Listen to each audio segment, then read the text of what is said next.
So today we're going to talk about solubility and rate of dissolving of solids. Alright, so remember, solute is the substance being dissolved, and solvent is the substance doing the dissolving. So if you're making something like a saltwater solution, water would be the solvent, and salt would be the solute. That would create an aqueous saltwater solution. So we use water in a lot of solutions because it's a great solvent. What makes it a great solvent is that it is polar, meaning it has a positive and negative end, which I highly recommend you label these on your notes.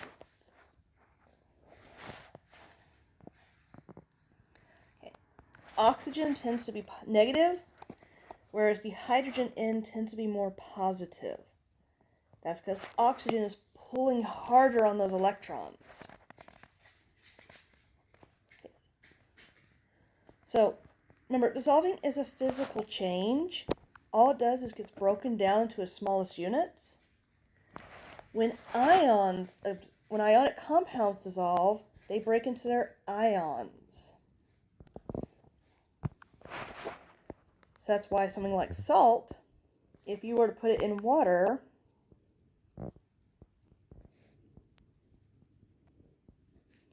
you'd have something kind of like this with my water molecules drawn around it.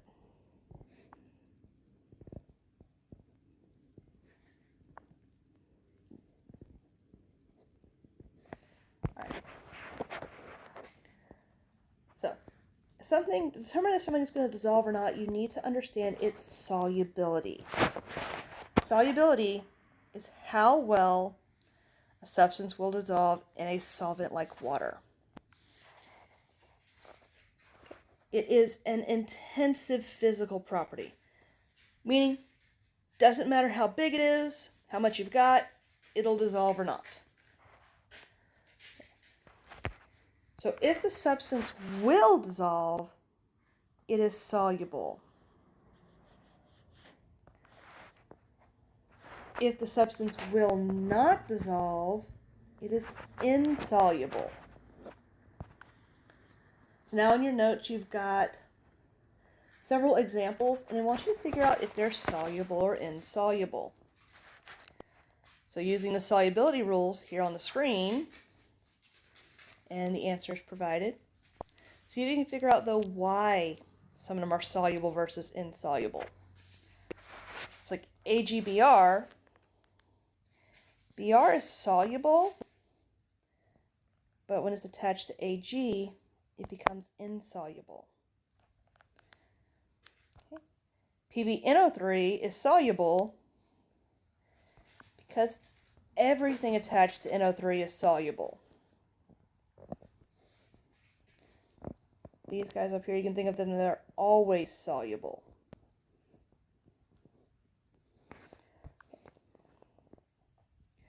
Alright, let's look at some of the other ones. Alright, Na2CO3 is soluble. CO3 is normally insoluble. However, Na2 is an alkali metal, that first group, which means makes it soluble. Hg2Cl2, Cl is soluble unless it's attached to Hg. That makes it insoluble. Okay. All right. So solubility is directly related to temperature. So, solubility is directly related to temperature. And that's what we can use these graphs for. We can use them to see how solubility is affected by temperature. All right. And we call this a solubility curve. Solubility curves are used to tell you how much of a solute will dissolve in a certain amount of water at a certain temperature. So you've got a couple questions here on your paper right now. Let's look at how we'd answer these. And also, if you notice, the graphs will have different lines labeled for what the substance is. Just a space-saving measure. Alright, so let's erase these real quick. Let's take a look at your questions you have on your paper. Yes, the answers are on a couple slides over, but let's take a look at how they actually figured this out. So we want to know, what is the solubility of potassium nitrate at 90 degrees Fahrenheit? So at 90, potassium nitrate would be KNO3. Just follow along until their lines meet, and it would be approximately 200 for KNO3 at 90 degrees Celsius. Number 2 asks, at what temperature will 120 grams of sodium chlorate dissolve? So 120, and sodium chlorate is the NaClO3. This time I'm going to go down to the x-axis. That's probably about 35. You can estimate on these. If you round them to like 5s and 0s at the end, that's perfectly fine. That makes it a little bit easier for me as well. All right, let's take a look at the next one. Number 3, what is the solubility of sodium chloride at 30 degrees? So I bring 30 up to our NaCl, which that looks like it'd probably be about 35.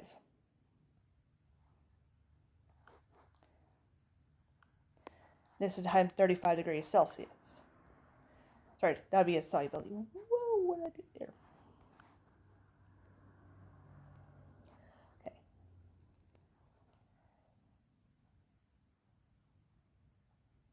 Yeah, sorry, I just lost track of something and I was making sure I was putting the right numbers. All right, so let's look at the next one. Let's choose orange. Okay. Number 4, at what temperature will 110 grams of potassium bromide dissolve? So 110 kBr is our potassium bromide. And it looks like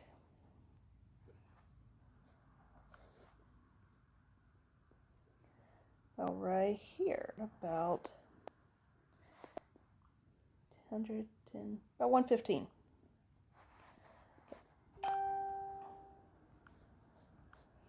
And the last question asks, I'm going to screen for this one. Next question, number 5. At what temperature do KBr and NO3 have the same solubility? So I'm going to erase some of my stuff.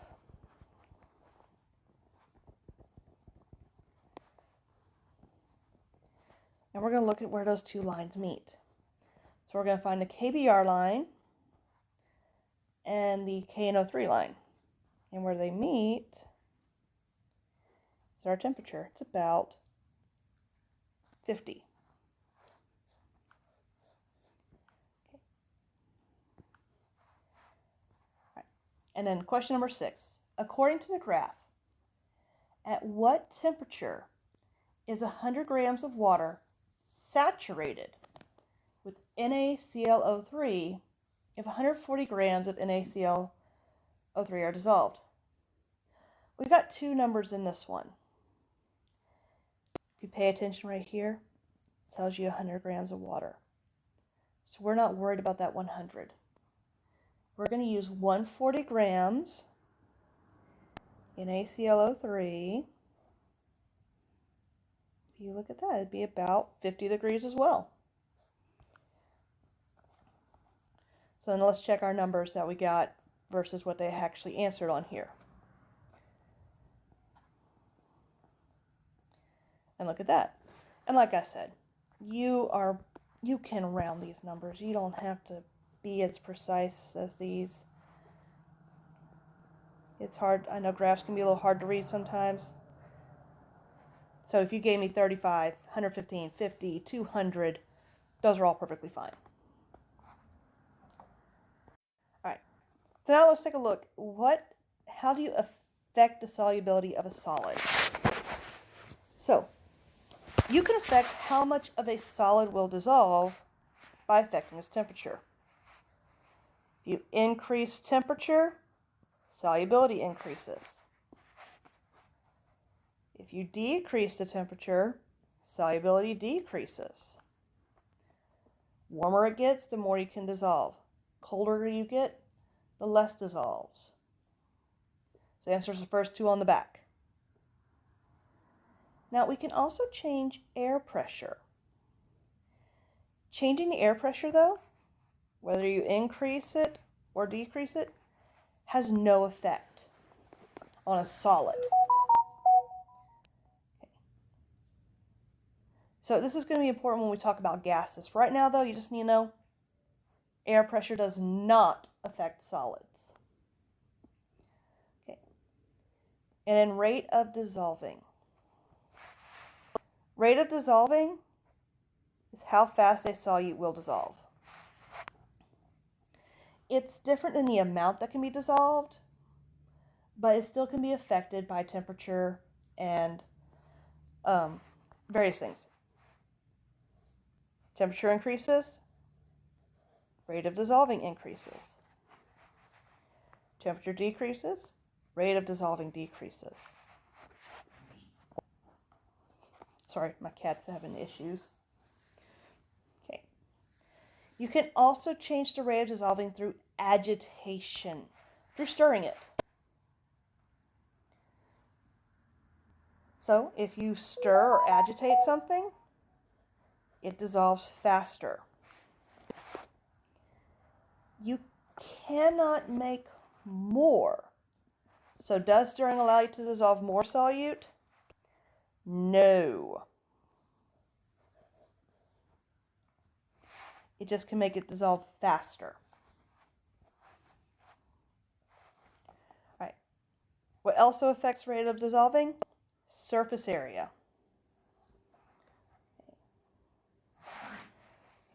So surface area, if you use smaller crystals, more surface area, it will dissolve faster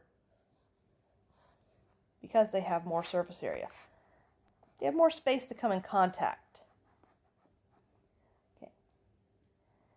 And larger crystals will not dissolve as quickly.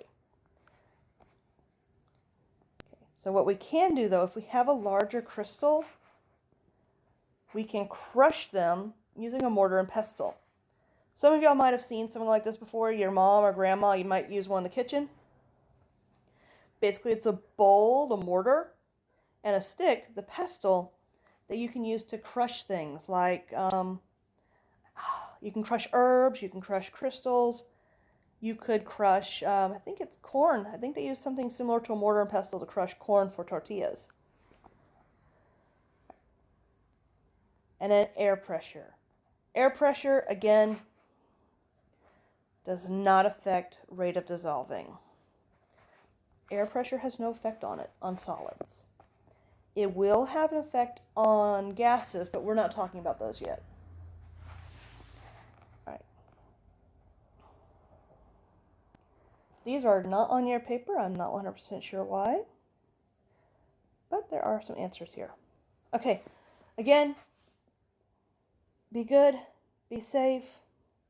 Please do your work because we're not sure how long we are going to be out. Hopefully not too long though. All right, talk to you guys again later.